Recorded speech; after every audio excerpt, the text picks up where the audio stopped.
The conference room went silent. 30 seconds earlier I was mid-sentence, walking the board through the most important deal of my career. 3 years of planning. Months of negotiations. A $47 million contract that would reshape our entire division. Then Paul Whitaker stood up. My boss, my mentor, the man who'd hired me 7 years ago. He walked to the whiteboard where my numbers were still glowing, and he erased them. Not aggressively, slowly, deliberately, like he was erasing me. "I'm taking this one," he said, not to me but to the room. "I'll have Derek present the final numbers to the board." Derek, his brother-in-law, the guy who'd joined the company 8 months ago and had never closed a deal in his life. I stood there, my mouth half open, feeling the eyes of 15 people slide away from me like I was toxic. My boss looked directly at me then, and he smiled. "You're not important enough for this deal, Abigail." He said it like it was a fact, like he was reading the temperature. The fluorescent lights hummed overhead. I could hear someone's pen clicking nervously. The CFO cleared his throat but said nothing. That's when I knew. This wasn't a business decision. This was a message. And everyone in that room understood it perfectly. They understood that I could be disposable. That years of loyalty meant nothing. That everything I built could be handed to someone else in a single moment. I walked out of that conference room like my legs belonged to someone else. The hallway was empty. White walls. Fluorescent lights. My heels clicked too loud on the marble floor, and I was suddenly aware of every sound my body made. My hands were shaking. I locked myself in the bathroom stall and sat on the closed toilet for 5 minutes, breathing through my nose. I needed to hold it together. Crying was the wrong move. Anger was the wrong move. Both would confirm what Paul had just told 30 people. That I was emotional, unstable, not important enough. My name is Abigail Turner. I'm 32 years old. I have a master's degree in finance from Columbia. I've brought in over $200 million in revenue for this company in 7 years. But in that conference room I became nobody. I washed my face and looked in the mirror. My reflection looked hollow. The woman staring back at me was someone I didn't recognize anymore. Someone who'd been dismissed. Someone who'd been erased. Then something flickered in my memory. Conversation from 6 months ago. Paul had told me the same thing then, just not out loud. He'd reassigned my biggest client to a junior associate. Said it was temporary. Said I'd get visibility after the quarter. That quarter had passed. So had the next 2. And here I was still waiting. Still hoping. Still believing that loyalty meant something in this place. I went back through emails that night from my apartment. Not from work. From my personal account where I'd forwarded things over the years. Small things. Evidence I didn't know I was collecting. 7 weeks earlier, Paul had called me into his office. "Temporary reassignment," he said. "Derek needs mentorship. You're the best. I need you on this." It wasn't a question. And suddenly I had 2 jobs. My own work plus babysitting Derek. My workload doubled. My title stayed the same. My paycheck stayed the same. After the quarter closes, Paul had promised, "You'll get visibility on the next big deal." But that was a lie. I could see it now, clear as glass. He'd never planned to give me anything. He just needed to keep me busy while Derek got groomed for the spotlight. The whole operation had been calculated from the start. I remember exactly how he'd said it. Like he was doing me a favor. "You should be grateful to be included in this." That phrase haunted me. Grateful. As if having a job was a privilege I should thank him for. As if working my fingers to the bone while someone else took the credit was something to celebrate. That was 7 years of my life being pushed down into a 2-sentence dismissal. 7 years of building something that would never have my name on it. I spent the entire night pulling files. At 2 a.m. I was surrounded by spreadsheets and emails, looking for a pattern I already knew existed. There it was. 3 years ago, I'd built a framework for cross-border acquisitions. It was complex. It was elegant. Made money. The strategy I'd developed opened up an entirely new market segment for the company. Paul handed it to Vincent. Vincent got promoted. 2 years ago, I restructured our client retention program. Revenue went up 22%. Paul gave it to Marcos. Marcos got promoted and received a bonus package worth $150,000. Last year I designed a new portfolio strategy that went viral internally. Suddenly Derek had his name on it. Derek got the credit and spoke at the annual shareholders meeting. And every single time Paul had signed off on it. Every single time. He'd been sitting in the room when my work was being presented under someone else's name. He'd nodded along like it was someone else's genius. I wasn't being overlooked. I was being erased. Systematically. Methodically. Like I was being written out of a story that I had actually authored. By design. The next morning I went to work like nothing had happened. I sat at my desk. Checked my emails. I pretended to work on a low-level compliance project Paul had assigned me the day before. That's when I heard him in the open office area. "Derek, come here. I want everyone to see this." Derek was at his side in seconds. They were standing by the glass window that overlooked the trading floor. Paul had his arm around Derek's shoulder like he was his own son. "This is my guy," Paul announced loud enough for everyone to hear. "He's the reason we're closing the Hendricks deal. Smart, efficient, hungry. This is what leadership looks like." Derek smiled. He looked proud. He also looked completely lost, like he was playing a character he didn't fully understand. I'd sent Derek the Hendricks brief last week. All of it. The entire strategy. The risk assessment. The competitive analysis. The pricing model. Derek hadn't understood any of it. He'd called me 4 times asking basic questions that someone in his position should have already known. But now, in front of 20 people, he was being presented like he was the architect of the whole thing. Like he'd invented this strategy from scratch. Paul glanced over at me. He made eye contact for just a second, long enough for me to know he saw me watching. Long enough for me to understand that this was intentional. This was a performance. This was a show designed to humiliate me. I found out the real reason later that week at the company mixer. I wasn't trying to eavesdrop. I was just standing by the bar getting a drink, when I heard 2 voices from the hallway outside. "Paul and Derek are close, right?" That was Jessica from HR. "Close. They're family." That was Kyle. An accountant. Derek married Paul's niece last year. He's the golden child now. Froze. My drink was halfway to my mouth. The ice inside rattled softly as my grip tightened. All of this. Every reassignment. Every promotion Derek got.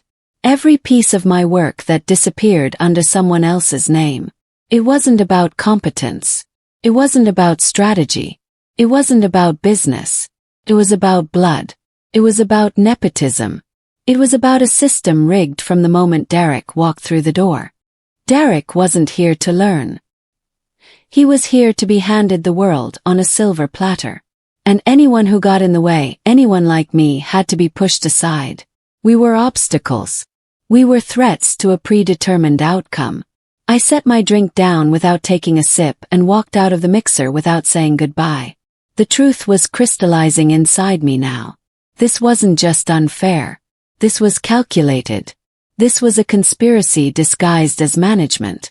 I requested a one-on-one with Paul the next day. I needed to look him in the eye and understand exactly how much he despised me. I needed to hear him explain himself. He kept me waiting for 40 minutes. I sat in the reception area watching people walk past, wondering if they all knew. If they'd all been part of this conspiracy. When I finally sat across from him, he was smiling. Actually smiling. "Abigail, what's going on?" I didn't dance around it. Why is my authority being stripped? Why are my projects being given to other people? Why am I doing the same work for less credit? He leaned back in his chair. He took a long sip of coffee. He was buying time. Thinking. Deciding how much to reveal. "You should be grateful," he said slowly, "to be included in this team at all." That word. Grateful. Like I should feel lucky just to be allowed to exist in his company.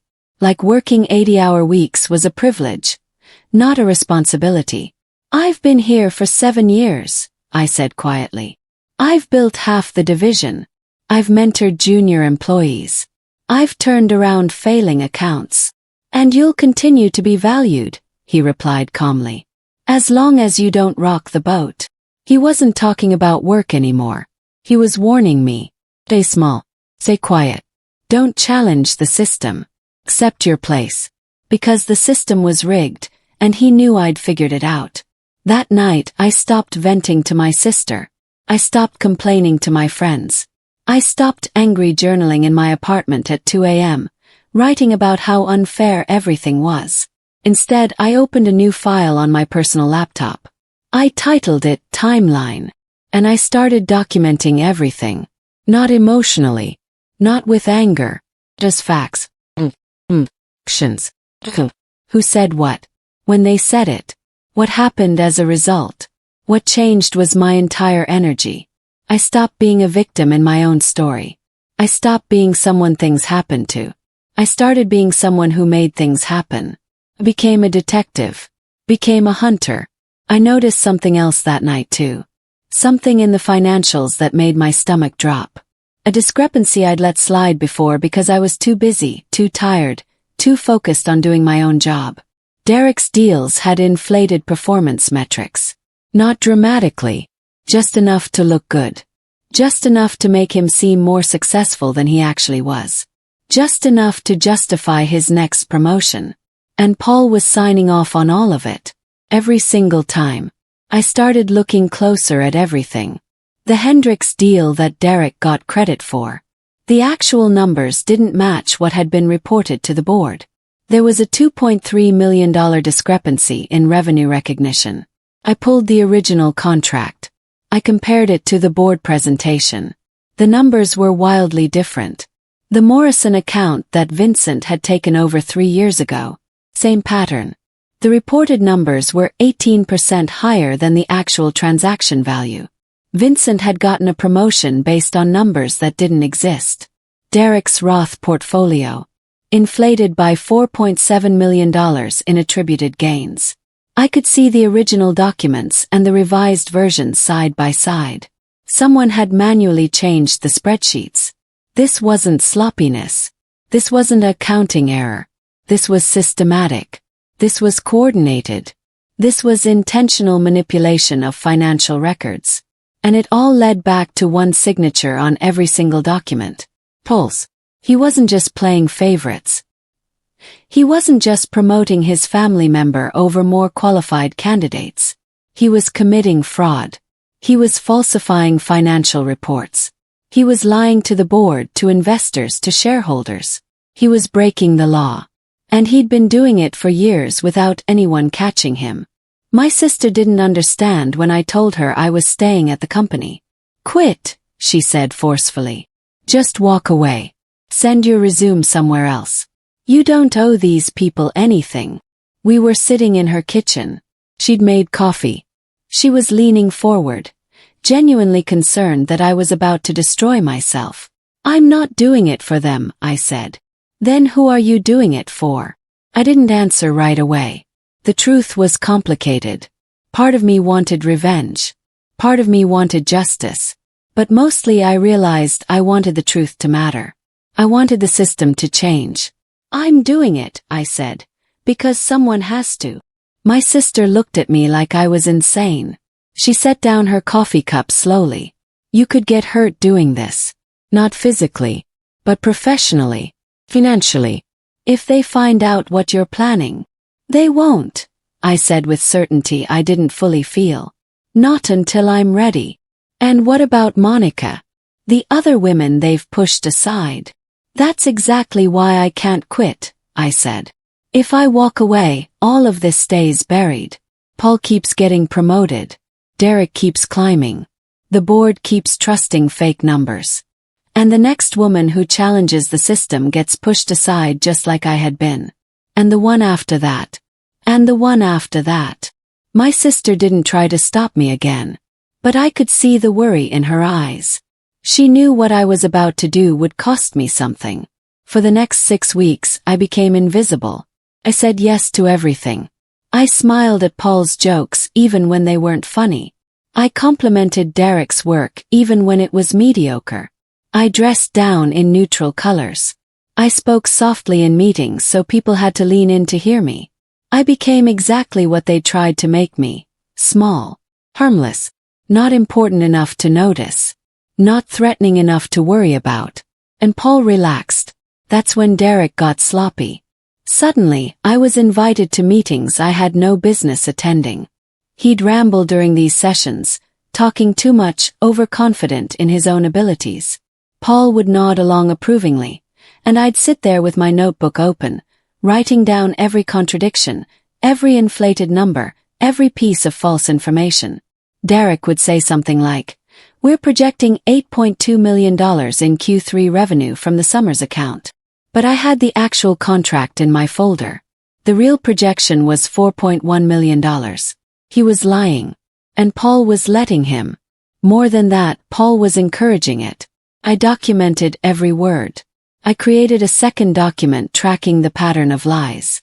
By week 3 of playing small, I had enough evidence to show a clear pattern of systematic fraud spanning multiple deals and multiple people. The bigger picture was forming. This wasn't just about Derek. This was an operation. The email came through at 6:02 a.m. on a Tuesday. I was already awake. I hadn't been sleeping well. My mind was racing through scenarios, through contingency plans, through what could go wrong. Paul had forwarded a message to Derek. But he'd accidentally CC'd me. The subject line was FWD, Revenue Reclassification, Execute Monday. In the email, Paul had written, "Derek, move these transactions from Q4 into Q3. It needs to look like we hit our targets early. The board meeting is Thursday. This has to be clean. Clean. Like committing fraud was a housekeeping matter. Like falsifying financial records was just part of the job." I read it 3 times. Then 4 times. Then I printed it out and held the paper in my hands. This was it. This was the smoking gun. This was Paul explicitly instructing Derek to manipulate financial records. This was proof of criminal intent. My heart was pounding so hard I thought it might burst through my chest. I called my lawyer friend before the sun came up. It was early, but I knew he'd answer. He was always up early. "This is fraud," he said after I read it to him. "Financial statement manipulation. This is federal. This is serious." My hands were shaking, but my voice was steady. "How do I protect myself?" He walked me through it methodically. Cloud backup. Multiple copies. Timestamp verification. Documentation of the entire chain. He told me about chain of custody. About maintaining the integrity of evidence. About how anything I did now could affect a future prosecution. By 9 a.m. I had everything secured 3 different ways. By 10 a.m. I had an email from Paul's assistant. "Paul would like to have a private chat with you." His office, lunchtime. They were moving faster now. They could feel something shifting. But before I went to see Paul, I needed one more thing. I reached out to someone I knew was suffering the same way I had been. Another woman in the division. Successful. Accomplished. Invisible. Her name was Monica Chen, and I'd watched her work diminish over the past 2 years. We met for coffee in a cafe 2 blocks away from the office. I chose it specifically because no one from work ever went there. When I sat down across from her, I could see the exhaustion in her face. The weight of being undervalued. The strain of knowing your work was being stolen. I didn't waste time with small talk. I asked her directly, "Has Paul been systematically stealing your work?" Her eyes filled with tears immediately. "Since the day I got here," she said. She told me about the 3 times her projects had been handed to male colleagues. The 3 times she'd been passed over for promotions. The 3 times she'd watched someone else get credit for her ideas. She told me about staying late to fix other people's mistakes. About being told she was difficult when she asked why her contributions weren't being recognized. "I have documentation," I said quietly. "Everything. And I can prove he's committing fraud on top of it." Monica set down her coffee. She looked at me for a long moment. Her hands were shaking slightly. I'll help you, she said. Whatever you need. I'm done being invisible. In that moment, I knew I wasn't alone in this. I had an ally. I had a witness. I had someone else who understood exactly what was happening and was ready to fight back. The executive retreat announcement came through internal email that Thursday. Please join us for our biannual strategy session. The board will be reviewing departmental performance metrics and making key promotion decisions. It was happening. Derek's promotion was being finalized at this retreat. The confirmation was arriving in real time. The board would look at his inflated numbers, see him as a rising star, and give him everything. Another promotion, more authority, a bigger office, seat at the table. And Paul would keep looking like a genius for developing young talent. But they wouldn't be looking at the real numbers. Not yet. Not unless I moved first. I had 3 days to decide when to move. 3 days to determine if I was ready to burn everything down. 3 days to think about what my life would look like after this. Monica texted me that afternoon. Just one word. Ready. I typed back. Tomorrow. There was no going back now. The moment I'd been planning for had arrived. I set up a secure cloud server and uploaded everything. Not to my work email. Not to anything the company could access. To my personal encrypted account. Files, emails, screenshots, spreadsheets. A timeline that connected every piece of fraud back to Paul. A second timeline that showed every one of my projects being stolen and reassigned. Then I went through each document with a highlighter and added legal compliance language. I noted which laws had been broken. I cited regulatory standards. I made it impossible to argue that this was just a misunderstanding or a gray area. This was black and white.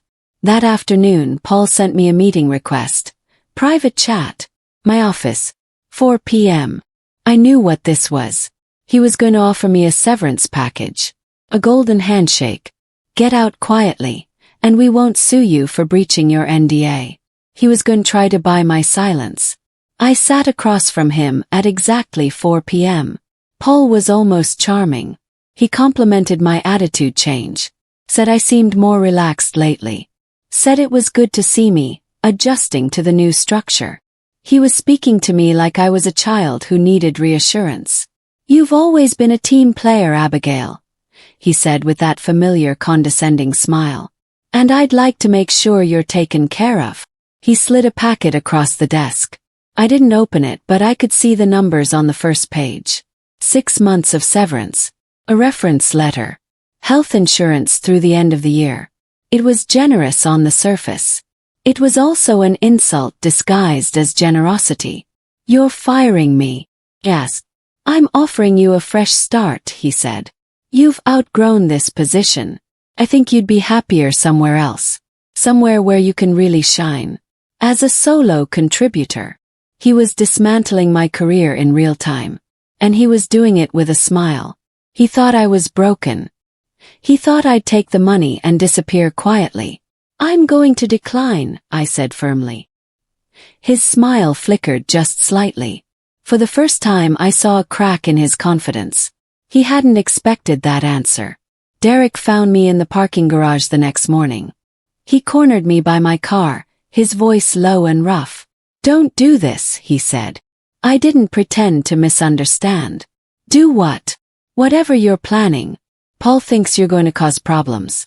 And I'm telling you right now, you don't want to be his enemy. Is that a threat? Yes. Derek stepped closer. It's a fact. You know what I know. We both understand that the numbers were adjusted. That's not fraud, by the way. That's just business. That's how it works at this level. He said it so casually. Like moving $4 million wasn't a big deal. Like lying to shareholders was just part of the game. And that's when he slipped. If you had your head on straight, you'd understand why Paul had to move you aside. You don't get it. You're not capable of this.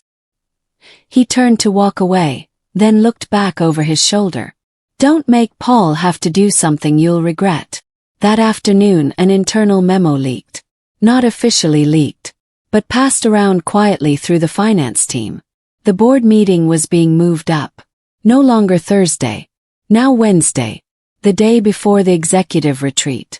And the promotion vote for Derek was on the agenda. Paul was moving his timeline up. He was going to lock Derek's promotion in before I could do anything. He was going to make it official. Make it harder to reverse. He thought he was ahead of me. I picked up my phone and sent an email to the compliance department. Formal subject line. Urgent.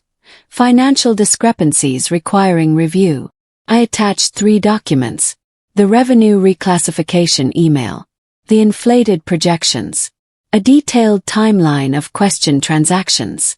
I hit send at 2:47 p.m. Then I walked into Paul's office. I'm going to need to prepare a report for the board, I said. I found some discrepancies in our Q3 numbers. They'll want to address them before the meeting.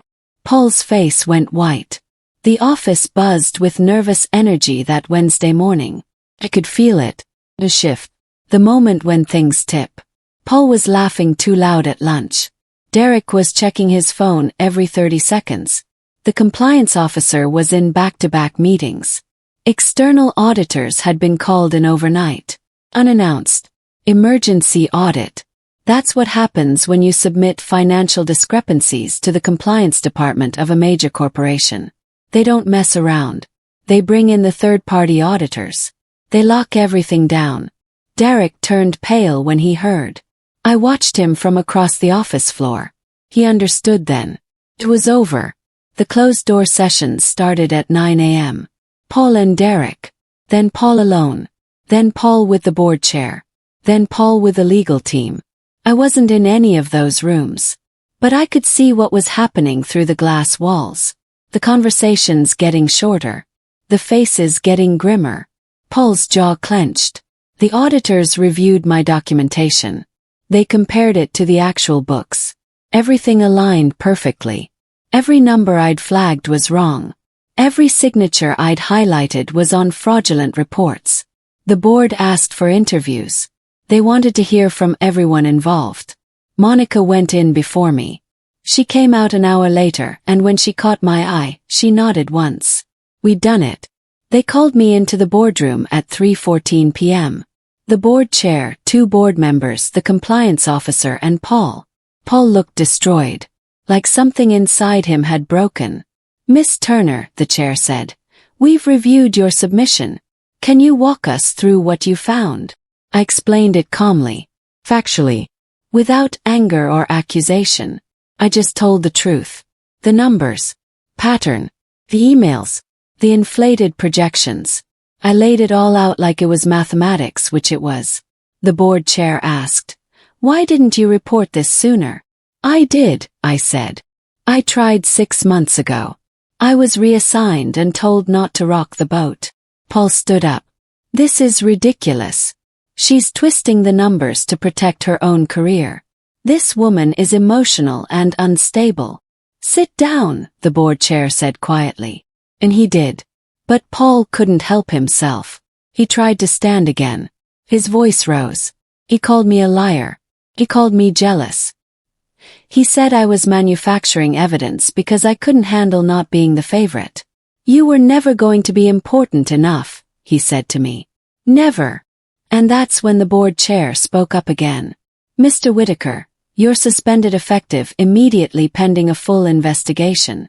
Your access to company systems will be revoked. Legal will contact you regarding severance. Derek wasn't even mentioned. He didn't need to be. Everyone understood. This meeting is adjourned, she said. The company-wide email came through at 5:02 p.m. In light of our ongoing audit and compliance review, we have made personnel changes in our finance division. Paul Whitaker is no longer with the company. Effective immediately. The integrity of our financial reporting is our highest priority. Additional information will be shared as the investigation concludes. That was it. 7 years of his tenure. Erased in one paragraph. Derek's name wasn't mentioned either. But everyone knew. By morning his desk would be cleared. His credentials revoked. He'd walked into that company riding on family connections and walked out with nothing. 2 weeks later, I was called into the board chair's office. I expected a thank you. Maybe a bonus. A letter of commendation for internal files. Instead, she offered me Paul's job. Not temporarily. Permanently. Division head. Reporting directly to her. Authority over finance, operations, and strategic initiatives. We need someone with integrity, she said. Someone who understands this division. Someone who can rebuild trust. I thought about saying yes immediately. But I didn't. I have one condition, I said. Which is, Monica Chen becomes VP of operations under me. She gets the authority and the compensation she should have had years ago. The board chair smiled. Done. 6 months later, I was walking through downtown Chicago when I saw him. Paul was sitting on a bench outside a coffee shop. He was wearing jeans and a regular shirt. He looked smaller somehow. Invisible. He saw me coming. Our eyes met for a second. But he didn't speak. He just looked away. I wasn't important enough for his deal. But I was important enough to change my entire life. That's the thing about arrogance. It assumes other people are as small as it is. It assumes that if you have power, no one else can take it from you. It assumes that you can keep pushing people down forever. Paul had underestimated me. Not because I was weak, but because I was patient. And when I was ready, I let my actions speak louder than his words ever could.